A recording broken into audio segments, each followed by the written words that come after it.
Hey everyone. So last video left off on the article How to Have a Ninja Personality. Method number 1 was controlling situations. Now we're moving on to method number 2, being stealthy. Number 1, move quietly. One of the most important aspects of ninja training was learning how to move without being detected. Practice moving quickly, silently, and efficiently. Only be seen in a crowd if you want to be seen. Learn how to disappear quickly from situations that you don't want to be a part of. Avoid carrying things in your pockets that jingle or make noise. For example, car or house keys, loose change, etc. If you have any buckles, straps, or other gear that dangles off your person, get rid of them. Number 2, speak less and think more. This is a good one. Ninja didn't spend a lot of time chatting, and they kept their secrets closely guarded. Practice being comfortable in silence. Try to avoid filling awkward silences with mindless chatter. Allow yourself to be silent, focus on your breathing, and commit to doing more thinking than speaking. If you have something to say it concisely. If you're upset, take a deep breath and think before you speak. Choose your words carefully. Speak in a low, controlled tone of voice. I find that one particularly useful when you're recording phone conversations and face-to-face interactions with the narcissist. Practice good posture and reduce unnecessary movements. This is number 3. Good posture will help you do things more energetically with minimal stress and fatigue on your body. It allows you to operate at peak efficiency. Avoid pacing, twitching, fidgeting, and other forms of unnecessary movement, which can make you seem either anxious or bored. When sitting or standing, pay attention to your movements. Do you tap your fingers or jiggle your foot without thinking about it? Actively stop yourself from doing these things whenever you notice them. Number 4, practice quiet and mindful breathing. By controlling their breathing, the ninja were able to take control of their stress levels and move more easily through dangerous situations. Breathe slowly in through your nose, then exhale slowly through your mouth. That is 1 breath. Aim for sets of 10. Practice holding your inhalation longer with each breath before you exhale. When you're practicing this, clear your mind and focus only on your breathing. This is important when you're interacting with your narcissist because you don't want them to see anxiety because they will pounce on that like a lion on an antelope. They will sense discomfort immediately. So if you're having trouble controlling your breathing, they're going to pick up on that right away, that they're getting to you. So you don't ever want to let the narcissist see you sweat. You want to stay calm, stay focused. When they try to divert the conversation, you just stay calm and focused and redirect the conversation back to where it was. Method number 3, practicing self-discipline.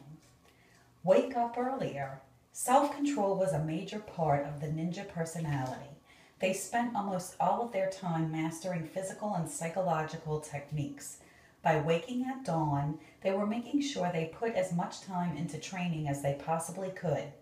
Use an alarm clock and start waking up earlier every day. Establish a daily routine that begins early in the morning and stick to it. Schedule specific days and times for tasks and get them done on time. Number 2, eat a healthy diet.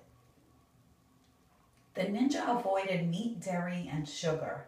Instead, they ate tofu, vegetables, and brown rice every day. A healthy diet is one of the ways they kept themselves strong, agile, and slender. Focus on eating fruits, starchy vegetables, and whole grains throughout the day to keep you energized. These will also provide a large variety of vitamins, minerals, antioxidants, and phytonutrients. Don't forget healthy sources of carbohydrates and proteins, such as whole grains and legumes, which will keep your brain stocked with serotonin. Eat breakfast every morning, which will boost your energy levels and metabolism. I definitely found that this tip helped me in my everyday life, although I don't avoid meat. I do eat meat. I don't eat like an overabundance of meat. I do try to get protein from other sources, like they said, like legumes and like peanuts. Almonds is another good source. Peanut butter. Number 3, exercise regularly. I can't recommend this enough. Physical training was one of the most important aspects of being a ninja, and they mastered all forms of physical fitness. Regular exercise will keep you fit, improve your mood, and boost your energy, all important factors for the ninja.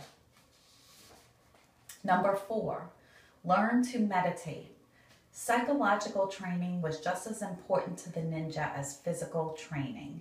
It was important for them to learn to clear their minds, and through meditation they were able to do this. To get started, aim for just 2 minutes each day and work your way up. Make meditation the first activity of your day so that it doesn't get skipped. Check online for guided meditation sources, especially if you need additional help getting started. And I would find those last 2 sentences, you could also apply that to the exercise. Like they recommend that try to get a minimum of 30 minutes of physical exercise every day. And I use Jillian Michaels' fitness workout DVDs, and she usually recommends taking at least 1 day off to give your muscles a rest to repair themselves, especially when you're doing like an intense workout where you're doing strength training that's also mixed in with cardio. It's going to cause like the process of building muscle is it's going to like cause little tiny tears in your muscles, and then you have to give the muscles a chance to rebuild those repair those tiny little tears, and that process helps to build more muscle, and it also burns calories, so it gives you a longer afterburn after the workout. So I don't think it's a bad thing to take a day off or even 2 days off. Right now I'm just maintaining, so I really only do like a high intensity workout, like maybe 3 times a week, sometimes 4. But I usually work out for longer than 30 minutes. I usually go for more like 45 minutes or to an hour. But that's beside the point. The main point I'm trying to make here is that you get strong and fit physically, you're going to feel stronger and fit and more confident mentally. And that was pretty much the catalyst that got me to the point of realizing that I was in a really bad situation, a really toxic situation that I needed to get myself out of. And because I had spent those last few years making myself physically stronger, and then as a result gradually getting more confident and mentally stronger, it wasn't as hard as it could have been for me to get myself out of the situation. So it does tremendous wonders. Also, it made me better able to, at the end I went and started getting self-defense training, and that helped a lot too. Not only, in case I needed to be able to physically defend myself against the narcissist, but just now the fact that I'm a single mom with 2 kids, I want to be able to defend myself if I have to, in any situation.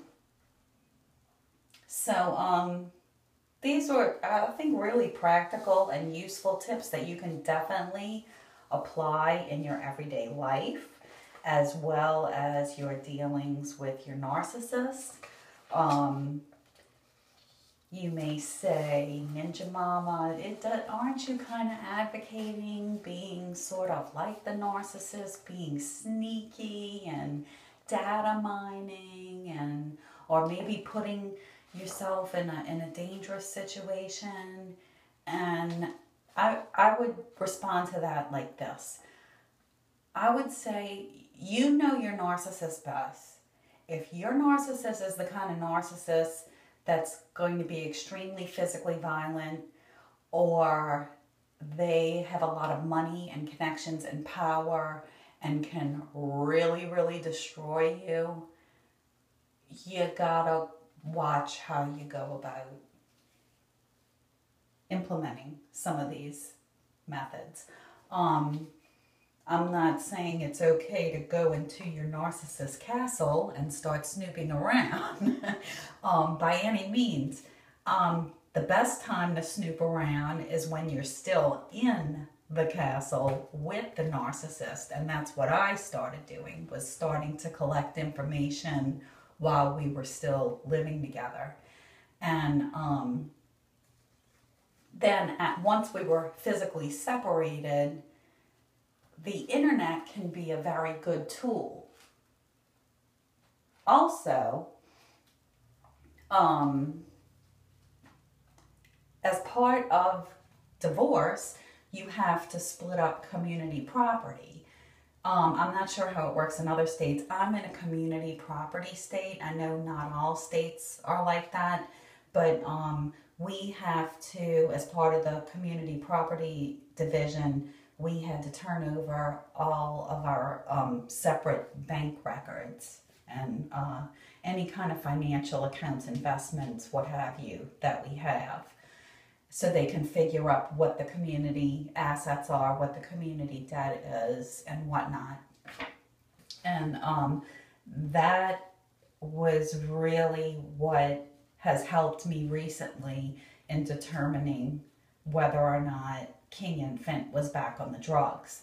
I'm not going to go too far into that because I want to wait until after we go to court.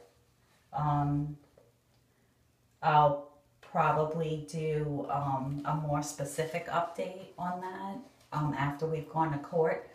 But we do have a court date next month to get this all worked out with the custody arrangement. If he's gonna, if he wants to be a druggie, that's fine. If he wants to live that lifestyle, that's fine, but he's not gonna have visitation or unsupervised visitation with the kids if that's the kind of lifestyle he wants to lead. So as far as being sneaky and the data mining, I don't plan on spying on him for the rest of my life, but I can sum it up like this. Sometimes a ninja mama's gotta do what a ninja mama's gotta do to protect the baby ninjas.